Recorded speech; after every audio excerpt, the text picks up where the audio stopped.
Well, I am in Atlanta traffic right now, and thought I would record a few of my thoughts. And I have thoughts about two things, and an attribute that those who comment on each of these two things shares. Those two things are sports and politics. And what I have found found to be the case is that people who are engaged in commentary on either of these two enterprises, sports or politics, almost invariably overreact, jump the gun, assume some radical outcome is unfolding or is inevitable when something happens that's that's unexpected or that's expected. For example, you have the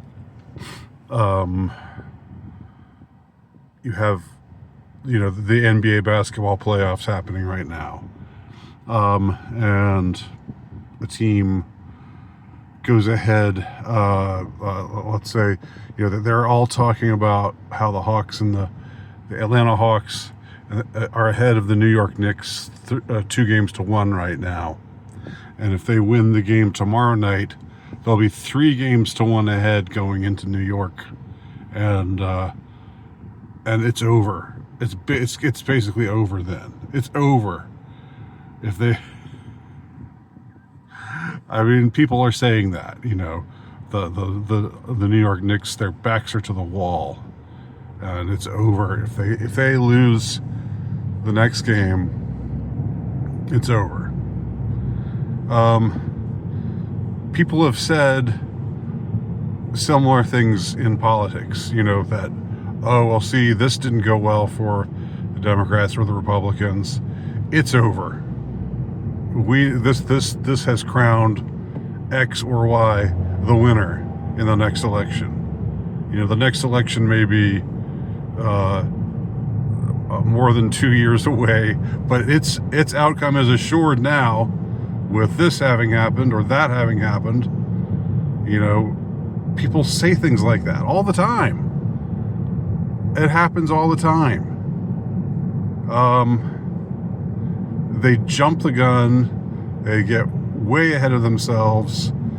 They assume that. Do you forget that how long a particular span of time is, and how things can change? Do you honestly forget those things? It just doesn't seem like, when people are commenting on sports or when people are commenting on politics, it's either hallelujah, we've won prematurely, or oh my God, the sky is falling, it's over, it's so over, we're doomed, we're dead, we're cooked. It's if you're taking one side or the other, or if you're just commenting supposedly impartially, then you say X or Y, Team X or Candidate X is cooked, and Candidate Y is well on his way, or Team Y are well on their way to victory in this series, and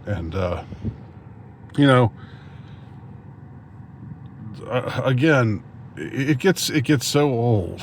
It get like hearing it's and I'm not saying things never change, but I remember, like, the last election. I think I recorded, like, the last presidential election.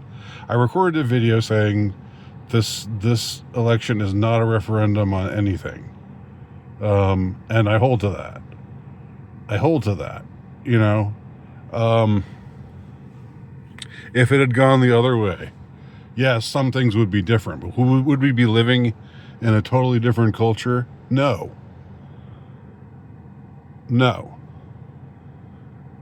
I mean, day-to-day life would probably be pretty much the same for most of us.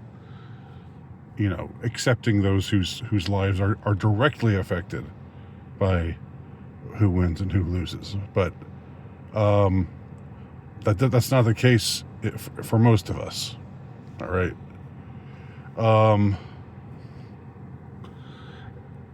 So culture, changing culture, how culture changes, and the problem, you know, being mostly lately in the last, arguably for the last, you could take, I don't know how far back you want to go with it, but let's just stick with the last 70 years, you know. I would say we've been in a state of deterioration for a while, but it got a particular boost with the beginning of the sexual revolution, when the pill was introduced in the early 60s, and then everything that followed, all of the hippie stuff, all of the free love stuff, all of the you know, the ludifying of everything, movies, magazines, you know, suddenly breasts are everywhere, you know, gorgeous women's breasts, of course, not breasts that we don't want to see, but at least not back then. But, you know, so the sexual revolution was it, you know, I've said this many, many times. It was what boy, we're actually rolling along here now. Seem to have passed most of the traffic. Yeah, so you have things like that which happen, which are seminal events, which are often which are seated or are, you know, I've come to see. I used to not think this way. I used to think that things were just willy-nilly most of the time, but I think this sexual revolution was a planned thing. I think you know, you can't control everything about how it unfolded. They probably didn't. You know, probably had some consequences that they weren't predicting, because the best laid plans of mice and men. But that doesn't change the fact that I think it was controlled from up top. That it was revolution from above, to coin a phrase. And I would argue the beginning of woke political correctness, which as I've said, my thesis is that it started in 1990 with the end of the Cold War. That was when it first became a force within the culture that had cachet, that had wings behind it, and that was being artificially inserted into the culture. Before that, these ideas were around, but they weren't being seeded into the broader culture by the cultural shapers. Just like before the invention of the pill and the ideas that made up the sexual revolution, those ideas had been around for a long time, and there were libertines who lived their lives in their libertine-ish way before that, but they were for the most part castigated and condemned by the larger culture, and it was only with the sexual revolution that they started to gain acceptance in the larger culture. And they only gained acceptance within the larger culture because they were pushed on the larger on the wider culture. They only gain acceptance to the extent that they did, I should say, because there's always a pushback, and nothing is ever static, or things are always in flux on this side of heaven. So keep that in mind if whenever you're feeling black-pilled about the state of things. Well, it's things are always in motion, inevitably. Actions, reactions, etc., and so on. But things are you can't call I mean, when it comes to sports and politics, of course, culture being downwind of politics, or what is it, the other way around? I don't know.